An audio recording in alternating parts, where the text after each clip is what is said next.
এক বিশাল ভূ রাজনৈতিক এবং সামরিক ভারসাম্যের পরিবর্তন ঘটতে চলেছে।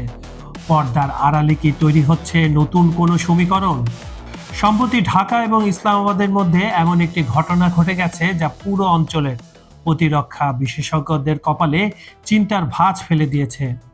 পাকিস্তান বিমান বাহিনী ঢাকাকে হস্তান্তর করেছে তাদের সবচেয়ে আধুনিক এবং গর্বের যুদ্ধবিমান JF-17 থান্ডার ব্লক 3, তার একটি পূর্ণাঙ্গ ও অত্যাধুনিক সিমুলেটর।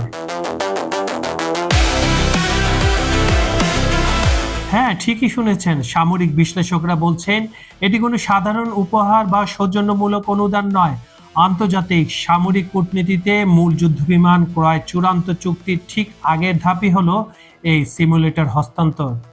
অর্থাৎ বাংলাদেশের বিমান বহরে এই আধুনিক ফাইটার জেট যুক্ত হওয়ার এক চূড়ান্ত মহড়া শুরু হয়ে গেছে ঢাকার মাটিতেই। বিশ্ব আলোচনার আজকের ভিডিওতে আমরা একদম গভীরে গিয়ে বিশ্লেষণ করব কেন এই সিমুলেটর হস্তান্তর এত গুরুত্বপূর্ণ, বাংলাদেশে পাইলটদের আসল যুদ্ধ বিমানে ওঠার আগেই কেন এই প্রশিক্ষণ দেওয়া হচ্ছে, আর এর ফলে দক্ষিণ এশিয়ার সামরিক ভারসাম্যে কী ধরনের ওলটপালট আসতে চলেছে। পুরো বিষয়টি জানতে ভিডিওটি শেষ পর্যন্ত দেখুন।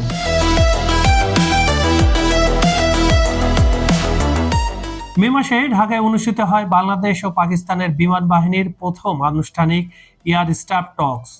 আর এই বৈঠকের পরই সামনে আসে সিমুলেটর হস্তান্তরের এই চাঞ্চল্যকর তথ্য।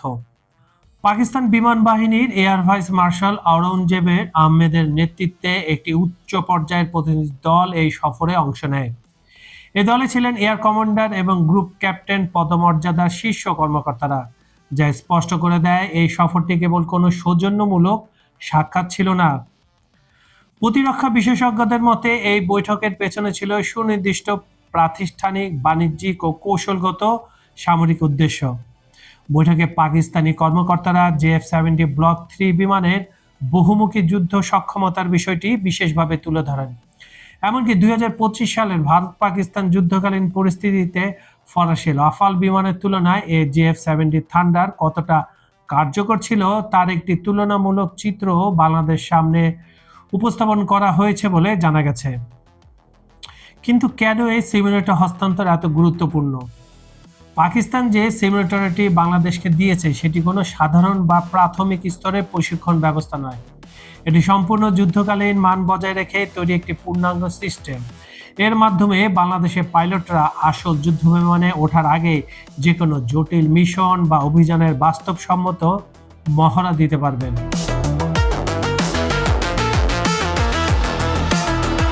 যে কোনো দেশ যখন নতুন যুদ্ধ বিমান কেনার সিদ্ধান্ত নেয় তখন পাইলট এবং টেকনিশিয়ানদের দক্ষ করে তুলতেই সবচেয়ে বেশি সময় লাগে।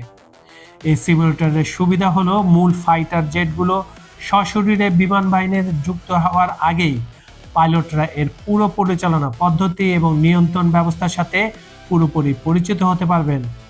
শুধু পাইলটরাই নন, এর ফলে রক্ষণাবেক্ষণের দায়িত্বে থাকা প্রকৌশলী এবং টেকনিশিয়ানরাও বিমানের অভ্যন্তরীণ সিস্টেম সম্পর্কে বাস্তব ধারণা পেয়ে যাবেন।